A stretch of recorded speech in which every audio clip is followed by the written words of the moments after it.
De retour sur ce plateau avec un membre du parti politique en vol, mais ce ne sera pas Pistis Mouteba comme annoncé à 18h, juste, mais plutôt monsieur Christian Menda, qui n'est nul autre que le porte-parole national de la Ligue des jeunes de ce parti Chara, Délice Sanga. Bonsoir et bienvenue. Bonsoir, merci beaucoup pour votre invitation qui a non seulement honoré ma modeste personne, mais également mon parti politique l'Envol et son président national, l'honorable Délice Sanga, que je salue en passant et qui séjourne depuis peu à Paris où il a tenu une conférence avec la diaspora congolaise autour de questions d'actualité. Puisque vous parlez de lui et de cette conférence, justement, nous avons suivi un extrait dans lequel il dénonce une illusion, ce sont ces mots, illusion que le gouvernement est en train de vendre à la population, à la communauté nationale et internationale, que tout va mieux. Pour lui, ce n'est pas du tout le cas. Exactement, parce que en fait, quand vous regardez la configuration politique actuellement et la vie nationale, si vous le passez en revue, vous allez comprendre qu'aujourd'hui, le régime de Félix Tshisekedi a réussi une prouesse extraordinaire.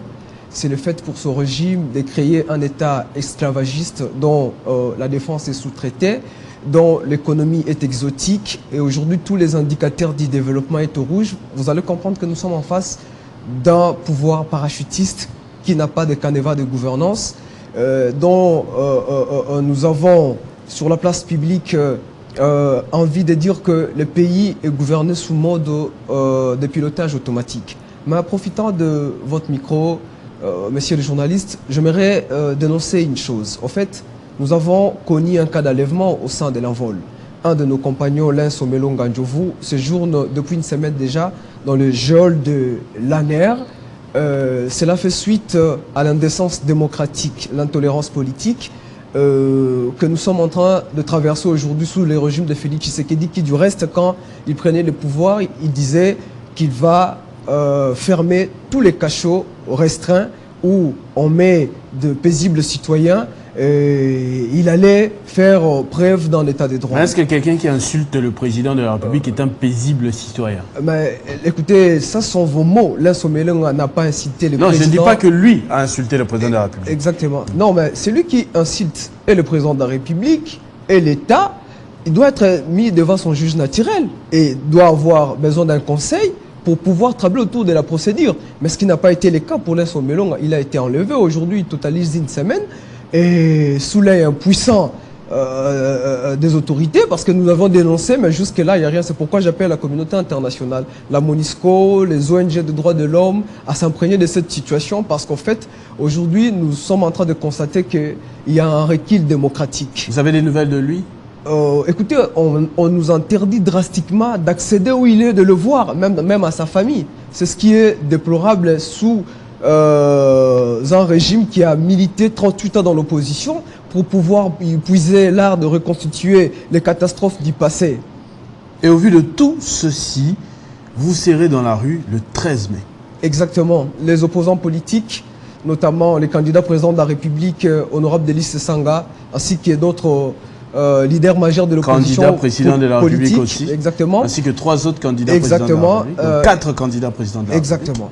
Étaient à Lubumbashi en date du 14 pour pouvoir examiner la situation générale du pays et ils ont exigé la désignation consensuelle de membres des organes de la CENI, la recomposition de la loi électorale, la fin de l'instrumentalisation des institutions politiques, fiscales et judiciaires contre les opposants politiques, la fin des arrestations arbitraires, mais également la libération sans condition de tous les prisonniers politiques, aujourd'hui y compris Lens Omelonga. Il a fallu attendre 4 ans. Là, on est dans une année électorale. Je me souviens, Délice Sanga, président du parti politique Envol, faisait partie du G13 qui réclamait notamment la prise en compte du processus électoral depuis des jours et des jours pour éviter un glissement. Mais aujourd'hui, il doit bien être conscient que si on active ce moteur, il est impossible qu'on ait élection en décembre.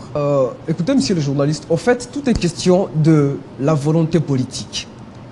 Nous n'allons pas donner l'occasion à un régime qui est en perte de vitesse d'avoir un glissement. Parce que notre peuple souffre déjà. Notre peuple vit déjà les affres de la guerre. Notre peuple vit déjà la vie chère. Aujourd'hui, J'étais même éclairé de voir qu'on a dépêché une avalanche des ministres pour aller quémander le maïs, alors que ici, on pouvait produire cela si on ne détournait pas l'argent de l'État, parce qu'en fait, aujourd'hui, il y a beaucoup plus de prisonniers politiques que les prisonniers de détournement qui sont dehors, qui sont blanchis par l'État, et de paisibles citoyens sont en train de passer de nuits entières dans de geôles, je sais moi, de lanères, de prisons, etc., etc. Nous avons dit au niveau de l'envol, ainsi que d'autres candidats présidents de la République, que si volonté politique il y a, on va faire la recomposition autour peut-être d'un mois, et puis pouvoir organiser les choses et avoir un processus électoral crédible. Parce qu'en fait, en réalité, quand vous regardez les 3 piliers de la transparence électorale, vous allez comprendre que c'est déjà biaisé à partir de ces prémices. Je prends la gouvernance électorale. Vous savez comment est-ce que M. Kadima a été désigné, contesté par les confessions religieuses ainsi que d'autres membres, c'est-à-dire les parties prenantes aux élections, notamment les partis politiques. Et aujourd'hui, nous considérons que cette CENI est monopartisane et nous ne pouvons pas aller aux élections avec une CENI qui est contrôlée par un camp politique. Donc l'IDPS, cette CENI est MAD IDPS et nous n'allons pas accepter d'aller aux élections avec cette CENI-là. La deuxième chose que nous avions dans la transparence électorale, il y a ce qu'on appelle la justice électorale. Vous connaissez comment est-ce que la Cour constitutionnelle a été brocardée, on en a changé de membres, et l'honorable Delis Sesanga, je crois, dans une des émissions ici dans votre plateau, il a dénoncé en fait, le fait que on a changé de membres à la Cour constitutionnelle pour contrôler les contentieux électoraux des opposants politiques. Et ça, nous avions décrié. Et la troisième des choses, c'est la loi électorale, donc les cadres légaux. Vous connaissez que toutes les lois que le G13 ainsi que d'autres leaders de l'opposition politique ont pu proposer n'ont pas été acceptées, n'ont pas été avalisées dans cette loi électorale qui est composée, calibrée pour pouvoir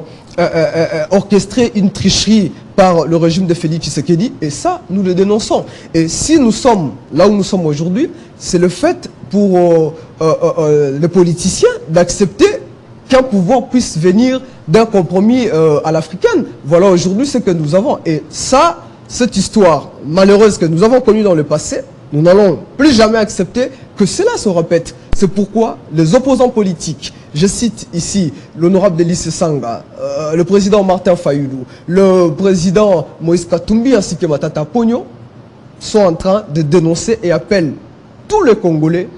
Vous êtes fonctionnaire de l'État, mal impayé. Impayé. Vous êtes enfant de militaire. Vous êtes, je ne sais moi qui, Congolais. Venez participer à cette marche pour dénoncer le dépérissement où va notre pays, et tout droit vers un tsunami de l'histoire, et ça, nous n'allons jamais accepter. Monsieur Mendame, est-ce que la population doit vous faire confiance quand on sait qu'il y a encore quelques années, à peine 4 ans, c'est Félix Tshisekedi qui faisait ce genre d'appel. Aujourd'hui, il est président de la République et donc on suppose à même de trouver ces solutions, mais vous êtes encore là, ses compagnons d'hier, en train de réclamer la même chose à la population. Est-ce que la population doit faire cet exercice à tout moment ? Quand on sait que un jour pour un Congolais, c'est un moyen des revenus à rechercher très durement. Il faut boucler la journée, comme on dit malheureusement, vivre au taux du jour, à jour les jours et tout ça. Et vous allez détruire une journée comme ça pour ce Congolais lambda. Seulement si nous étions l'Union sacrée, on allait voler l'argent de l'État et donner aux Congolais. Mais nous sommes l'opposition politique.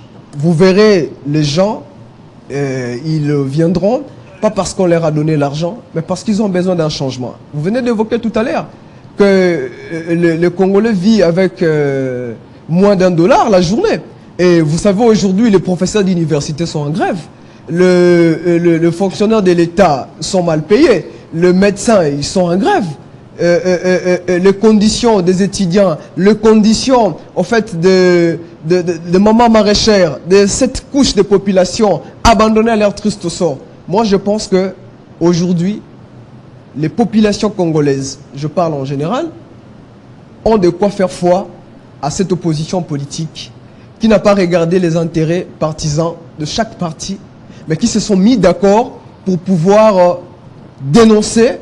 Et par cette dénonciation, je pense viendra un moment où le peuple va comprendre que cette opposition est là pour la faire sortir du gouffre où le pays séjourne actuellement, où tous les indicateurs sont au rouge, où un ministre de son État, de surcroît porte-parole du gouvernement, vous dit qu'il y a un individu qui bloque l'approvisionnement en maïs au Katanga.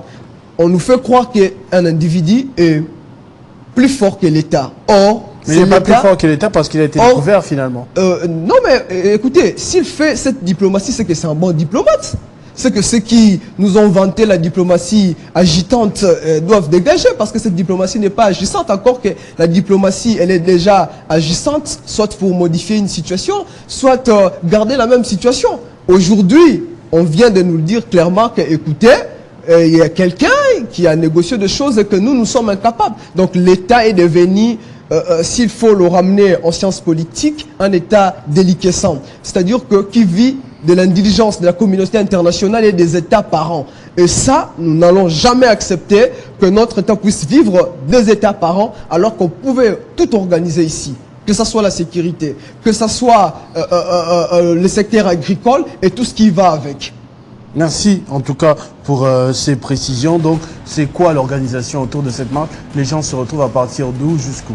Si vous pouvez écoutez, jusque-là, spontané, tout le monde sort devant sa porte et commence à marcher ou il y a un point de rencontre?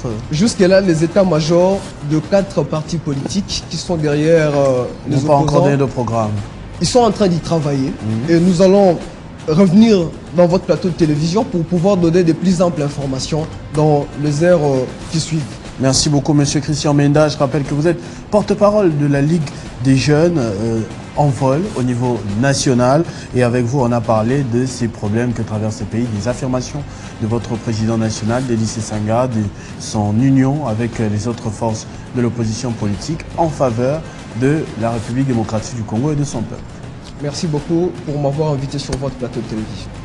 Merci également à vous d'avoir suivi ce Kinshasa direct depuis 18h. Nous sommes en train de le clôturer dans la bonne humeur, certes, en attendant les quelques minutes pour la grande édition de Nathalie Yoko qui va présenter ce journal selon les titres nous donnés par Moïse Chamala il y a quelques minutes. Entre-temps, restez fidèles au programme de votre chaîne Télé 50. Vivez heureux, vivez 100 ans, mesdames et messieurs.